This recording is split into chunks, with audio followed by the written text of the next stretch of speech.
rekan gizi, balik lagi bareng aku Widya. Kali ini kita bakal ngobrolin gizi dan kesehatan dengan cara yang gampang dipahami. Belakangan ini kita sering banget ya dengan berita keracunan makanan massal. Ada yang habis makan di acara hajatan, ada yang di sekolah, bahkan program makanan gratis pun bisa kena kasus kayak gini. Pertanyaannya, kenapa sih bisa terjadi? Bahaya nggak sih buat tubuh kita? Dan gimana cara kita mencegah biar nggak kejadian lagi?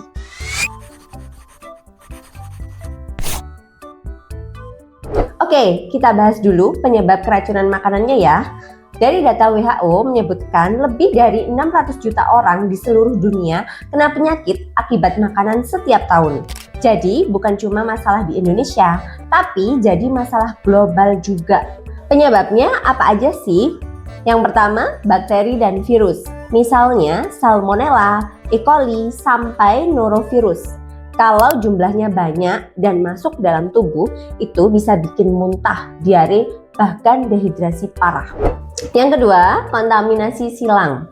Bayangin aja kalau talenan yang kamu pakai buat memotong ayam mentah langsung dipakai lagi buat motong sayur tanpa dicuci.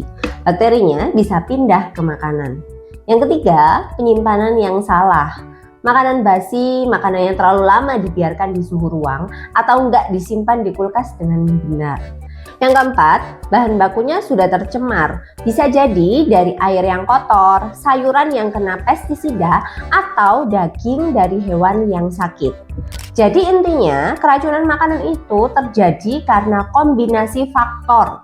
Mulai dari dapur, bahan baku, sampai cara pendistribusiannya. Kalau salah satu aja ada yang miss atau yang salah, cara penanganannya, dampaknya bisa besar banget. Ya contohnya keracunan yang akhir-akhir ini banyak terjadi. Nah, kalau tiba-tiba ada kejadian keracunan massal, lalu apa ya yang harus kita lakukan?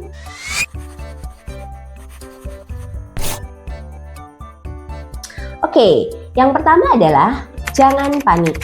Panik akan bikin situasi semakin kacau. Yang kedua, pisahkan sumber makanan. Stop konsumsi makanan yang dicurigai jadi penyebab keracunan. Jangan sampai ada yang makan lagi. Yang ketiga, amati gejalanya. Biasanya keracunan itu muncul dalam bentuk mual, muntah, diare, sakit perut, pusing, hingga demam. Yang keempat, jaga cairan tubuh. Berikan air putih atau kalau ada, beri oralit. Karena bahaya terbesar dari keracunan itu adalah terjadinya dehidrasi. Dan yang terakhir, bawa ke fasilitas kesehatan secepat mungkin. Kalau gejalanya berat, misal seperti muntah yang terus-menerus, ada darah di feses, atau kalau korbannya banyak sekaligus. Ingat, penanganan pertama ini bisa menyelamatkan nyawa sebelum tenaga medis datang.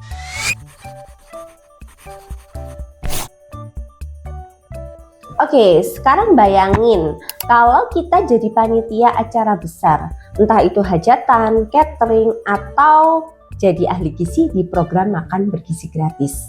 Apa ya yang bisa kita lakukan biar nggak kejadian keracunan massal? Yang pertama adalah cek bahan bakunya. Pastikan bahan baku segar, nggak busuk, ada izin edar, dan kualitasnya bagus. Kedua, pisahkan bahan mentah dan bahan matang. Jangan pernah mencampur bahan mentah dan makanan matang di tempat yang sama, karena akan meningkatkan resiko kontaminasi silang. Yang ketiga, atur suhu makanan. Masak harus sampai matang sempurna di atas suhu 70 derajat Celcius. Dan simpan makanan dingin dengan suhu di bawah -5 derajat Celcius. Karena suhu 5-60 derajat Celcius itu rawan banget untuk tumbuhnya bakteri yang bisa menyebabkan makanan jadi cepat busuk. Yang keempat, pelatihan hygiene sanitasi itu wajib bagi petugas dapur. Petugas dapur yang masak dan menyajikan makanan harus ngerti cara cuci tangan yang benar, memakai APD yang lengkap, sampai cara menyimpan makanan yang benar dan aman. Selain itu, mereka juga harus paham dan mau menjaga kebersihan dapur atau area produksi. Jadi intinya mencegah keracunan di acara besar itu bukan sekedar yang penting kenyang, tapi harus ada sistem keamanan pangannya. Sekarang kita masuk ke tips sehari-hari yang bisa langsung kamu praktekkan di rumah.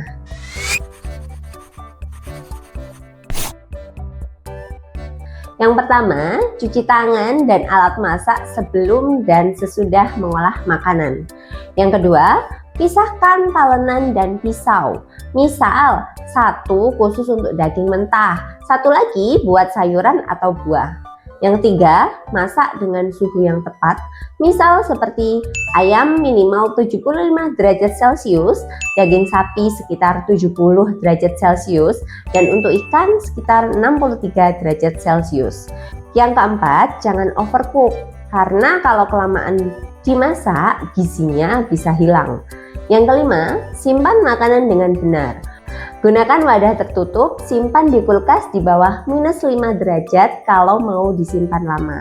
Dengan cara ini, makanan kita nggak cuma aman dari bakteri, tapi juga tetap kaya akan nutrisi. Keracunan makanan bisa terjadi di mana saja, tapi kalau kita tahu penyebabnya, cara menanganinya, dan cara mencegahnya, sebenarnya resikonya bisa ditekan. Jadi mulai sekarang, yuk lebih hati-hati dalam mengolah dan menyajikan makanan, biar kita bukan cuma kenyang, tapi juga sehat.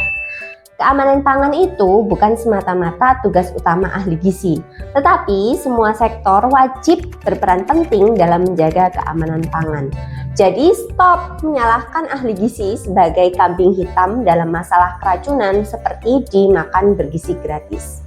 Kalau menurut kalian video ini bermanfaat, subscribe channel ini, kemudian klik like, komen, dan share ke teman-teman kalian supaya semakin banyak orang yang sadar pentingnya keamanan pangan. Sampai ketemu di video berikutnya.